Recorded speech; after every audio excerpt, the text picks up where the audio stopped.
Okay, I'm really excited for today's episode because, frankly, I think I've just watched the greatest podcast conversation I've ever seen. Stunning.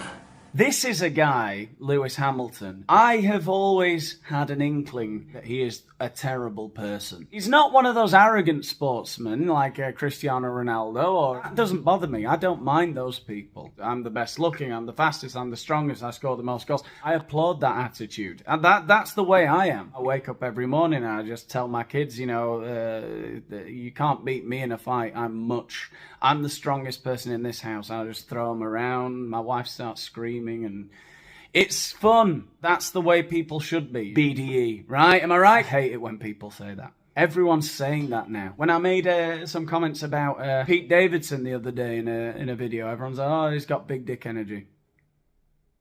No. You learned that like 3 years ago. Stop using it, okay? You make me sick. Anyway, you don't make me as sick as Lewis Hamilton. He is the worst. As we said, because it's your first podcast, people have heard parts of you, but we don't really understand the depth and the texture of Lewis Hamilton. And there is no depth. There is no texture. He is a shell. Everyone's always trying to stop online. Hey, he's not getting enough. So I guess I want to start in a different place, and we'll kind of go through on this journey. I wanted to ask you, what do you feel is the hardest thing you've had to do in order to be who you are today? Jay Shetty, by the way. We're undecided, by the way, if you're wondering, on the Daniel Boland show. Are we decided? No, we're not. We're undecided. Is Jay Shetty a douche?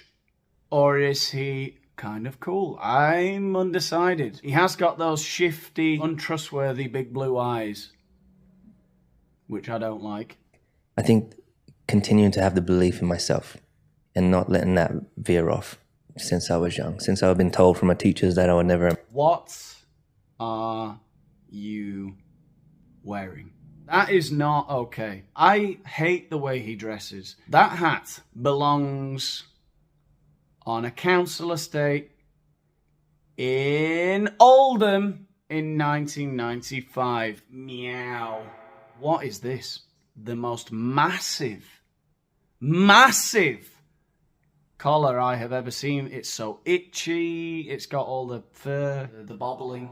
I feel sick. Why is he wearing a hat indoors? Is he not a gentleman? Take it off. 1994 called. They want their hat back. And that veer off since I was young, since I've been told from my teachers that I would never amount to nothing. How many teachers genuinely say that to kids? You'll never amount to nothing. Like, I had teachers warning me because I behaved like an ass at school. They would say you won't amount to anything when I was misbehaving. What is his suggestion here? Just looked at poor little Lewis Hamilton, who, butter wouldn't melt, and they said, you are shit!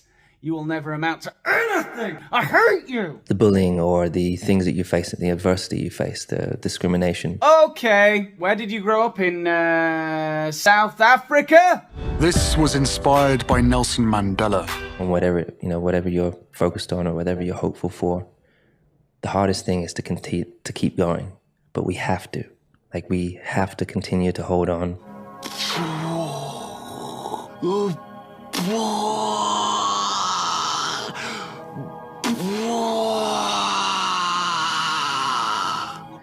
And I would imagine for so many people out there, that is probably the most difficult thing. Yeah, I think that... Just look at Jay Shetty. Every time the camera cuts back to Jay, yeah. I think that's a great answer, because let's go back to school. Let's talk about some of that more in depth, because I feel like a lot of people struggle at school, but you kind of went through a lot of altercations and adversities at that time.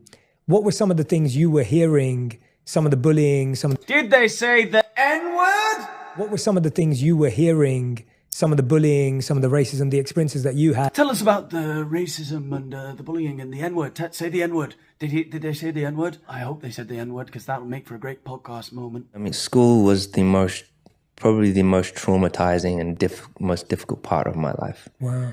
I already was being bullied at the age of 6. I think at the time, that particular school, I was probably one of 3 kids of color, and just bigger, stronger, bullying kids were throwing me around a lot of the time. I was always the last picked in when you stand in the playground and you're in the line of when they're picking teams for football, I was always the last one chosen. Or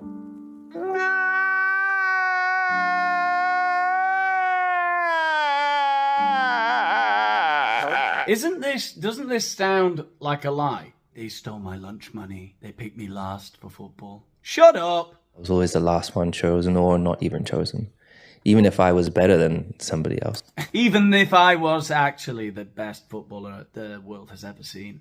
And then the constant jabs, the things that are either thrown at you like bananas or people. Bananas! He's lying! That didn't happen. What? They just had bananas. They brought bananas to school to throw at Lewis Hamilton. Shut up! You're talking about what you saw happen in football matches in Spain. It didn't happen to you. You are lying. I got tossed around. They picked me last. They threw bananas at me. What the hell? They threw bananas at you? That's the most racist thing I've ever heard. How would you be talking about they picked me last for football? Then they threw bananas at me. He is an absolute lunatic. Look at his shifty little eyes. Things that are either thrown at you like bananas or people that would... The things that are thrown at you like... Bananas! That's a racist thing to throw at people. Like bananas or people that would use the M-word just so relaxed. So relaxed. Really relaxed, lobbing bananas. Oh, you N-word. I'm not picking you for football. Have a banana. That did not happen. He is lying. People calling you half-caste and, just really not knowing where you fit in. That for me was difficult. When you then go into like history class and everything you learn in history, there are no people of color in the history that they were teaching us. It's almost as though you grew up in England. What is this obsession? What would they put on the curriculum? The finer details of Gambian nationalism. What the hell would you put on the curriculum? There are no people of color in the history that they were teaching us.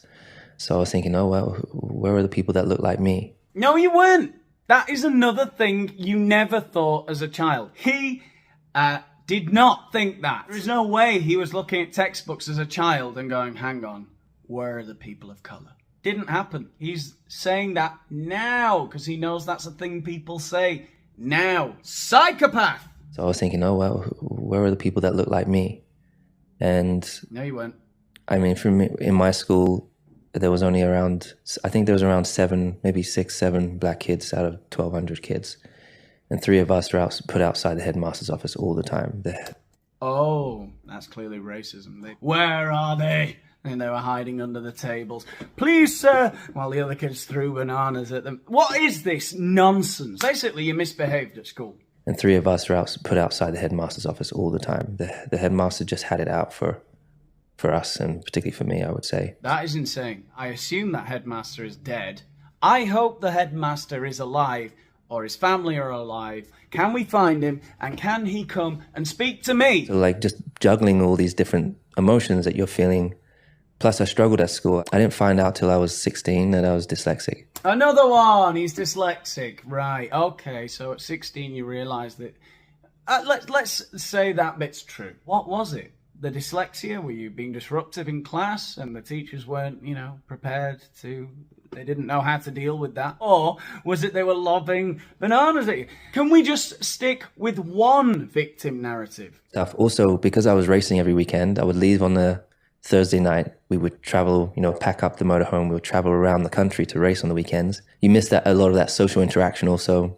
I was put in all the lowest sets at school and told that if you do well, you can progress. And they never, ever let me progress, no matter how hard I tried. They never, ever let me progress, no matter how hard I tried. So the suggestion there is, what? He was getting A's. And they're like, no, you stay down there, boy. You stay in the bottom set, boy. You can't progress, not one like you, not one like yourself. And then I'd hide under the table because I'd hear the footsteps of the headmaster coming to thrash me.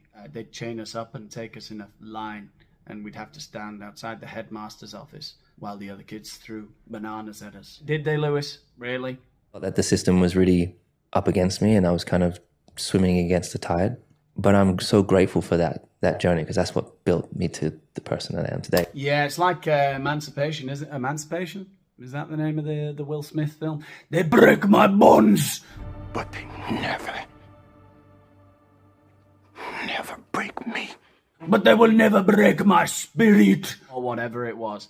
Yeah. It wasn't really till I started racing that I was able to channel this emotion that I had into my driving.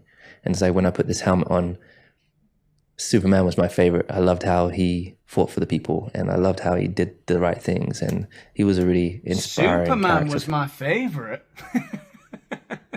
Superman was my favorite. I loved how he fought for the people and did the right thing. That is insane. I also loved how he was vulnerable with the kryptonite. Bananas were my kryptonite. And it's like when I put this helmet on, Superman was my favorite. When I put this helmet on, Superman was my favorite. Superman doesn't wear a helmet. When I put this helmet on, Superman was my favorite. I loved how he fought for the people, and I loved how he did the right things, and he was a really inspiring character for me. He was a really inspiring character for me, but again, no superhero was of color, so... Oh, no! Every silver lining has a cloud, eh? You know, I loved Superman. He was great. The way he helped people, did the right thing. But then, there were no superheroes of color. Inspiring character for me. But again, no super... He was a really inspiring... Who unironically says Superman was a really inspiring character for me? He was a really inspiring character for me. But again, no superhero was of color, so, you know, but you can still aspire to be someone that's, if they don't look like you, you know, and that was my love. Wow. Yeah, I mean, He's been talking for like 7 minutes without stopping. He said nothing, and look at Jay. He just doesn't know what to do with those big old husky eyes, does he? As well. And that was my love. wow. Yeah. Wow. Wow. Yeah, I mean, mine was opposite. You had to think there for a second, eh, Jay? It's so hard as a kid when you're going through that and you're trying to find yourself, you're trying to figure out what confidence is, you don't even know what that means, you feel like not going to school. But then even though you're saying you found it in racing, I mean, racing was similar because you were working class, you're still to this day the only working class black driver to do as successfully as you have. So not only do you have it at school, you also have it in your passion, like in the thing that is your cloak, is your Superman. So how does it feel when you're also dealing with it in that area where you've discovered what your passion or your interest is at that age? What does it feel like when you're getting it in that space? It's inescapable. You know, you use that as an escape, but then you're confronted with it also. And so I was just grateful that I had this amazing figure in my dad. You know, I got... Shut up, bitch! Great parents and everything, so yeah, it wasn't so bad, was it, your school? Apart from, you know, all of the persecution that you went through. I could go on. The guy's a lunatic. I'm not a lunatic. He's a lunatic. Okay. I'll see you in the next one. Goodbye.